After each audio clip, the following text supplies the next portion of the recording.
Good evening दोस्तों। बेटा आज हम लोग इक्वेशन ऑफ मोशन को क्लास 11 का जो टॉपिक है, क्लास 11 में आपने पढ़ा हुआ मोशन इन स्ट्रेट लाइन। ये चैप्टर आपका है motion in straight line, one day की बात करते हैं। तो इसमें एक बहुत ही इंपॉर्टेंट क्वेश्चन है, equation of motion. Equation of motion आप सभी जानते हैं, ये तीन टाइप की इक्वेशन होती हैं, b equal to u plus a t, और सेकेंड इक्वेशन होती है s equal to u t plus half a t square, और थर्ड इक्वेशन की अगर बेटा हम बात करें तो क्या होती है v square minus u square equal to 2s, और एक फोर्थ इक्वेशन होती है बेटा s n s equal to u plus a by two t minus के वन। ये these are four equation of motion. इन इक्वेशन ऑफ मोशन को हमने क्लास 9th में पढ़ा होगा मोशन चैप्टर में। आज हम इस इक्वेशंस को पढ़ रहे हैं कहाँ पर बेटा, 11th क्लास में, और 11th क्लास में चैप्टर का नाम क्या है, मोशन इन स्ट्रेट लाइन। अब बात आती है कि वहां पर हम लोगों ने अलजेब्रिक मेथड पढ़ा था और साथ ही साथ पढ़ा था ग्राफिकल मेथड, बट अब क्लास 11th में हमारे सिलेबस में क्या नहीं है, ना तो अलजेब्रिक मेथड है ना ही ग्राफिकल मेथड है। अब यहाँ पर एक थर्ड मेथड अब हम लोग पढ़ने जा रहे हैं, कैलकुलस मेथड। कैलकुलस मेथड का मतलब होता है बेटा कि ऐसा मेथड जहाँ पर आप इंटीग्रेशन और डिफरेंशिएशन का यूज करके इक्वेशन ऑफ मोशन को ड्राइव कर सकें। याद करिए तो अलजेब्रिक मेथड में हम लोग अलजेब्रा का यूज कर रहे थे, वहां पर हम लोग अलजेब्रिक मेथड से हमने इक्वेशन ऑफ मोशन ड्राइव की थी, और जब ग्राफिकल मेथड की बात आई थी तो हमने वेलोसिटी वर्सेस टाइम ग्राफ की हेल्प से ग्राफिकल मेथड से इक्वेशंस को सॉल्व किया था, इक्वेशंस को ड्राइव किया था। आज हम किसी भी तरीके से इक्वेशंस ऑफ मोशन फाइंड करने जा रहे हैं, तो उसमें किसका यूज करने वाले हैं, इंटीग्रेशन और डिफरेंशिएशन का। तो आई होप कि आप इंटीग्रेशन और डिफरेंशिएशन आप जानते हैं। अब हम लोग ध्यान से देखिए, तो पहली इक्वेशन मोशन की ड्राइव करने जा रहे हैं। तो पहली इक्वेशन ड्राइव करने जा रहे हैं, तो फर्स्ट इक्वेशन ऑफ मोशन। तो बेटा आप लोग बता सकते हैं पहली इक्वेशन क्या है। अभी हमने लिखा था क्या, b minus u equal to a t या b equal to u plus के ए टी। अब इस इक्वेशन को हमें ड्राइव करना है with the help of calculus method, with the help of calculus method. और कैलकुलस मेथड मीन्स जहां पर डिफरेंशिएशन और इंटीग्रेशन का यूज कर सकें, ठीक है। तो बेटा यहां से देखते हैं क्या, वी नो दैट, हम जानते हैं, क्या जानते हैं, पहली इक्वेशन बेटा किसकी इक्वेशन होती है, एक्सेलरेशन की इक्वेशन होती है। पहली इक्वेशन किसकी होती है, एक्सेलरेशन की इक्वेशन होती है। तो हम जानते हैं, we know that definition of acceleration, definition of acceleration, definition of acceleration बेटा हम लोग क्या जानते हैं, नॉन यूनिफॉर्म मोशन में एक्सेलरेशन की डेफिनेशन क्या होती है, a equal to d v upon D t. A equal to d v upon D t का मतलब क्या है, rate of change of velocity with respect to time. Rate of change of velocity with respect to time is called acceleration. तो D Y upon D T को बेटा हम लोग क्या कहते हैं, D Y upon D T को बोलते हैं बेटा रेट ऑफ चेंज। जब भी रेट ऑफ चेंज की बात करेंगे, रेट ऑफ चेंज की जब भी हम बात करेंगे, तो किसका रेट ऑफ चेंज निकालना है, उसको हम क्या करेंगे, टाइम से डिवाइड कर देंगे, तो उसका रेट ऑफ चेंज निकाल सकते हैं। तो यहाँ से a equal to d v upon D T को हम क्या कह सकते हैं, एक्सेलरेशन। अब बेटा इसका क्या करें, इसके नीचे 1 लिखें और क्रॉस मल्टीप्लिकेशन कर दें। तो यहाँ से क्या मिला बेटा, a d t equal to d v, मिला कि नहीं मिला, dv का 1 मल्टीप्लाई 1 में किया तो dv, और a का मल्टीप्लाई dt में किया तो a dt। अब यहाँ से देखिए क्या चेंज हो रहा है, वेलोसिटी चेंज हो रही है, यहाँ पे क्या चेंज हो रहा है, टाइम चेंज हो रहा है। तो हम इनकी क्या निकाल लें, लिमिट निकाल लें। तो मैंने कहा कि एट t इक्वल टू 0, यानी जब टाइम बेटा 0 है तो वेलोसिटी भी 0 होगी, और जब वेलोसिटी 0 होगी तो मैं कह सकता हूँ कि वेलोसिटी अपनी इनिशियल वेलोसिटी के इक्वल होगी, और जब अगर टाइम की वैल्यू t होगी तो टाइम की वैल्यू अगर बेटा टी है तो वेलोसिटी की वैल्यू भी किसके बराबर होगी, फाइनल वेलोसिटी के बराबर। तो ये इसका मतलब है यहाँ से हम लोग देख रहे हैं कि टाइम की जो वैल्यू है, टाइम की वैल्यू कहाँ से कहाँ चेंज हो रही है, 0 से t हो रही है, और वेलोसिटी की वैल्यू कहाँ चेंज हो रही है, u से b हो रही है। इसका मतलब टाइम जो है वो 0 से t चेंज हो रहा है और वेलोसिटी जो है वो u से b चेंज हो रहा है। तो हमें क्या निकालना है, b निकालना है। तो dv से b निकालने के लिए क्या करते हैं, इंटीग्रेशन। यहाँ से बच्चा क्या करेंगे, integration of both side, integration of both side within limit, within limit, limit के साथ करेंगे। लिमिट के साथ करेंगे तो बच्चा यहाँ से क्या होगा, integration of a d T, integration of a d t. तो डी टी में टी बताइए कहाँ से चेंज हो रहा है, 0 से टी, तो 0 से टी चेंज हो रहा है, equal to integration of d v, और बी कहाँ से चेंज हो रहा है, यू से बी।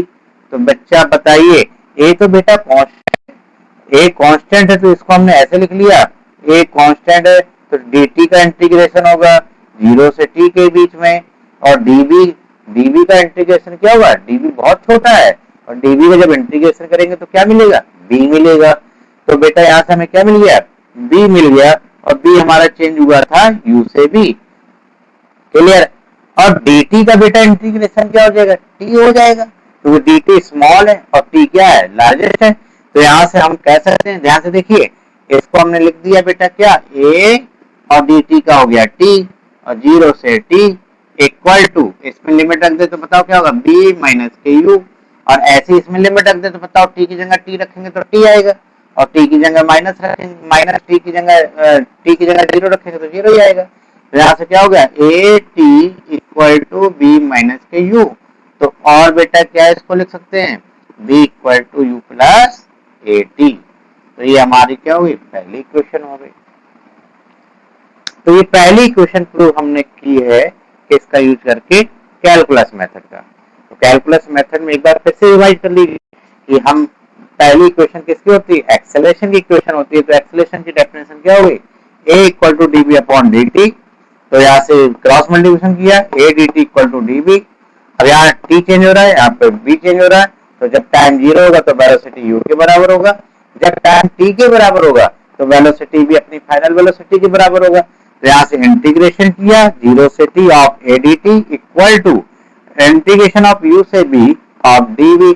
तो dt का इंटीग्रेशन बेटा करेंगे तो dt का इंटीग्रेशन क्या हो गया, t, और a तो कांस्टेंट है तो a t equal to b, dv का करेंगे तो b, लिमिट रखा तो final limit minus initial limit. Limit रखने का तरीका क्या होता है कि फाइनल लिमिट या upper limit minus lower limit. तो अपर लिमिट जब रखेंगे b की जगह b minus lower limit u रखेंगे तो क्या हो जाएगा, b माइनस u। तो b minus u equal to 80, तो यहाँ से b equal to u plus 80। ये पहली इक्वेशन हो जाती है, ठीक है, नोट करिए। फिर हम लोग करते हैं सेकंड इक्वेशन।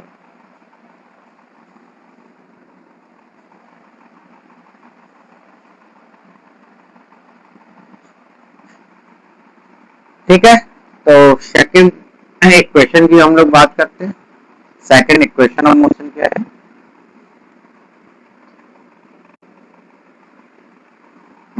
देखिए बेटा, second equation of motion, second equation of motion.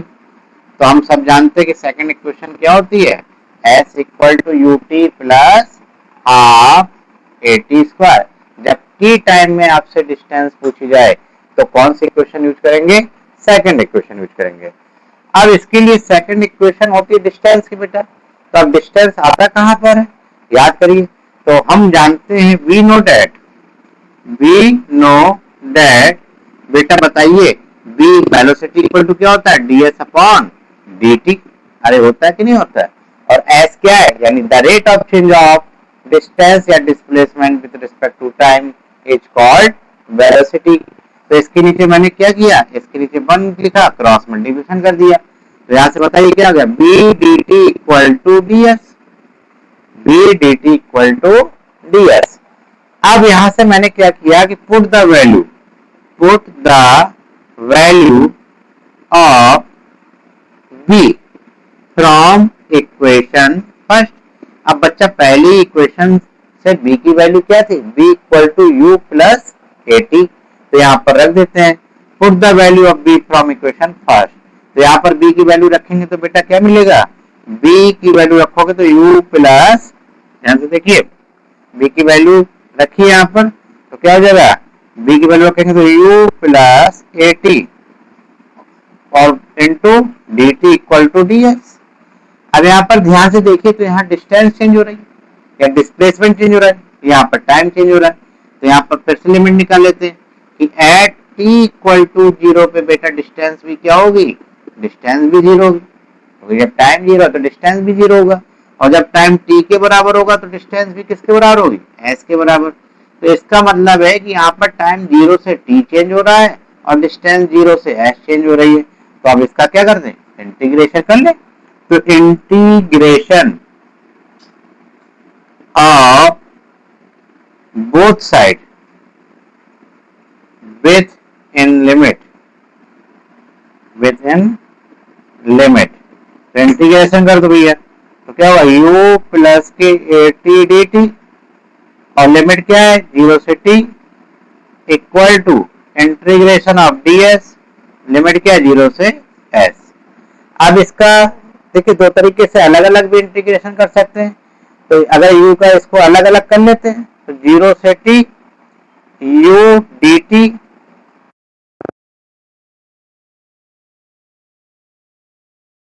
यहां से जीरो से टी चेंज हो रहा है और यहां से क्या हो गया बेटा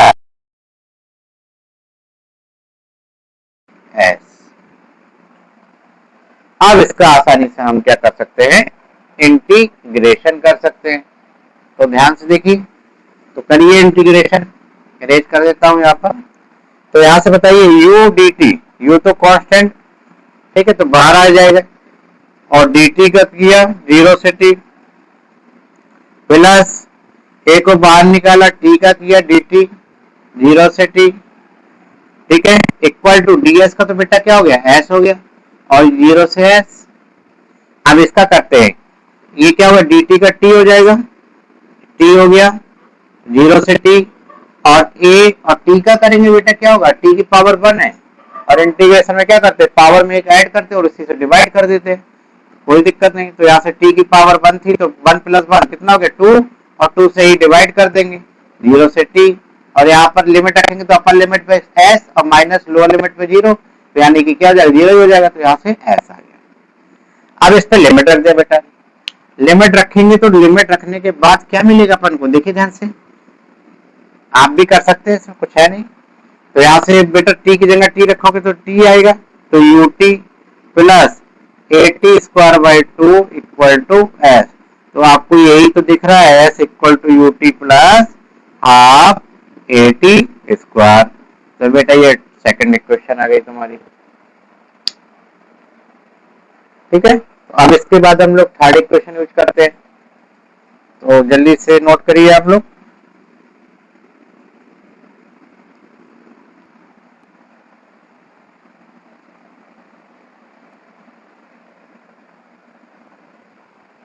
चलिए ठीक है, तो अब थर्ड इक्वेशन हम लोग देखते हैं।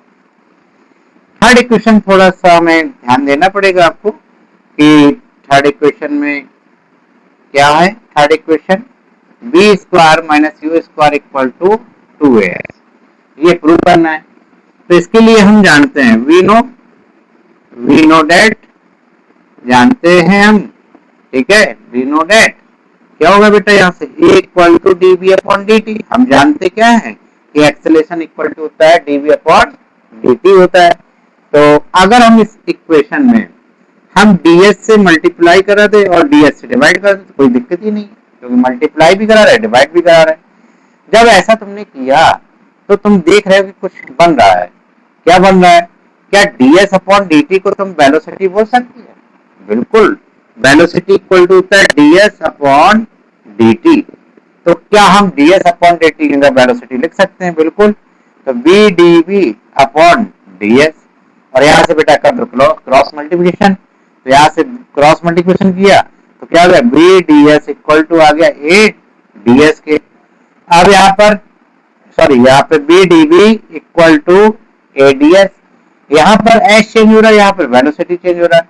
तो बिल्कुल यहाँ अगर वेलोसिटी इनिशियल वेलोसिटी के बराबर यानी बी इक्वल टू 0 या हम यू के बराबर कर सकते हैं, तो डिस्प्लेसमेंट या डिस्टेंस भी क्या होगी 0 के बराबर होगी। और जब डिस्टेंस अगर एस के बराबर होगी तो वेलोसिटी किसके बराबर होगी, फाइनल वेलोसिटी के बराबर। तो यानी वेलोसिटी यू से भी चेंज हो रहा है और डिस्प्लेसमेंट 0 से एस चेंज हो रहा है।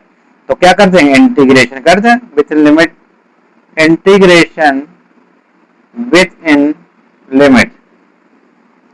तो बेटा करिए जल्दी से इंटीग्रेशन, तो आपने सीख चुके हैं। तो क्या होगा, v d v equal to u से भी, ठीक है, इक्वल टू, यहाँ पे इंटीग्रेशन करिए तो क्या होगा, a d s equal to, बताइए 0 से एस हो गया। अब यहाँ से b का इंटीग्रेशन तुम जानते हो, अरे पावर 1 है और 1 में 1 ऐड करेंगे 2 और 2 से डिवाइड कर देंगे तो क्या हो जाएगा b स्क्वायर अपॉन 2 और लिमिट है u से b। और बेटा यहाँ से बताइए ये कांस्टेंट है और तो ds का क्या हो जाएगा s, और लिमिट रखेंगे अपर लिमिट तो s पे s और माइनस 0 पे क्या हो जाएगा 0 हो जाएगा। तो यहाँ से क्या आ गया as। अब आप ध्यान से देखिए तो इसको लिमिट रखेंगे तो क्या हो जाएगा, यहाँ से v square upon 2 minus u square upon 2 equal to s. यहाँ से एलसीएम ले लिया तो यहाँ से v square minus u square equal to क्या आया, एस आ गया। इसके नीचे क्रॉस मल्टीप्लिकेशन कर दीजिए, तो क्रॉस मल्टीप्लिकेशन करेंगे तो यहाँ से क्या आ जाएगी, v square minus u square equal to 2as। ये आपकी थर्ड इक्वेशन आ गई। इस तरीके से आपकी पहली इक्वेशन ड्राइव हो गई, सेकंड इक्वेशन हो गई और थर्ड इक्वेशन हो गई। इन तीनों इक्वेशंस को आप अच्छे से कर लीजिए, बहुत ही इंपॉर्टेंट इक्वेशंस हैं और काइनेमेटिक्स में आपका बहुत ज्यादा यूज इन इक्वेशंस का करना पड़ेगा।